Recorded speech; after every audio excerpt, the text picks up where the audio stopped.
Budgeting becomes easier when you stop seeing it as a restriction and start seeing it as clarity. One reason why many people fail at budgeting is because they treat it like punishment. A budget is not meant to make your life miserable.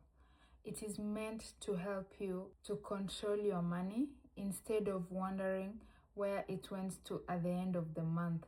Because that is what happens with lots of us. At the end of the month, you can't really account to where your money went to because of lack of a proper budget. So in today's video, we are going to look at how to budget without feeling restricted.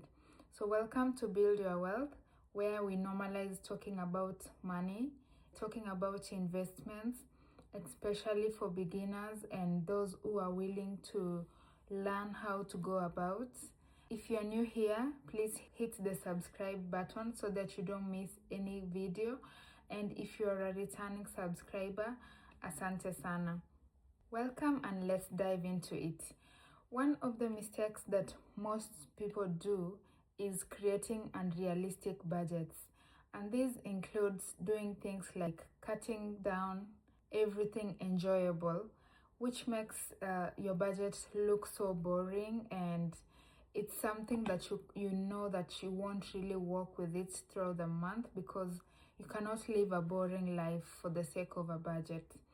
Another thing is setting impossible limits. Try to make sure that your budget captures how much you have in a month. You can't budget for 100,000 if you have 10,000.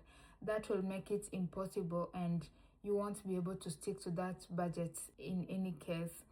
The other thing that makes a budget unrealistic is trying to change your lifestyle overnight. You cannot change who you are because of a budget, and remember that at the end of creating that budget, you will still go back to the person that you are. So if the budget does not capture who you truly are, that means you won't stick to it, and therefore that will lead to frustration and giving up on your budget. A good budget should still leave room for enjoyment, small rewards, your real lifestyle, and flexibility, of course.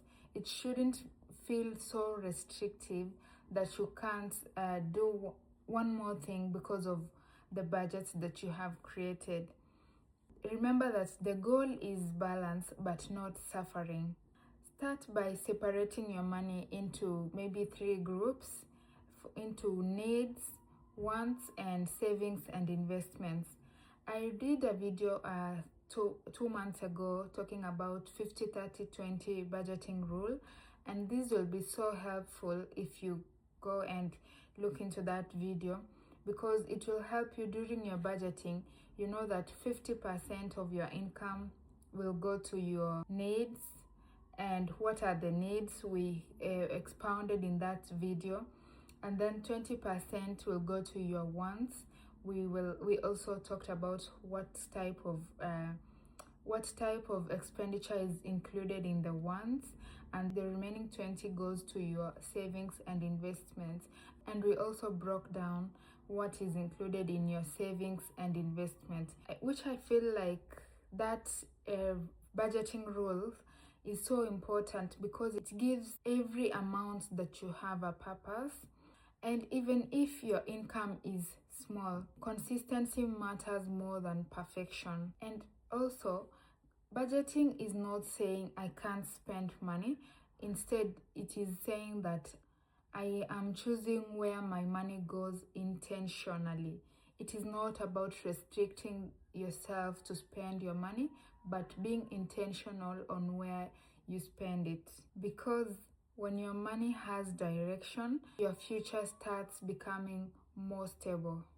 Money becomes more powerful when you learn how to direct it intentionally, and that is basically through a budgeting tool.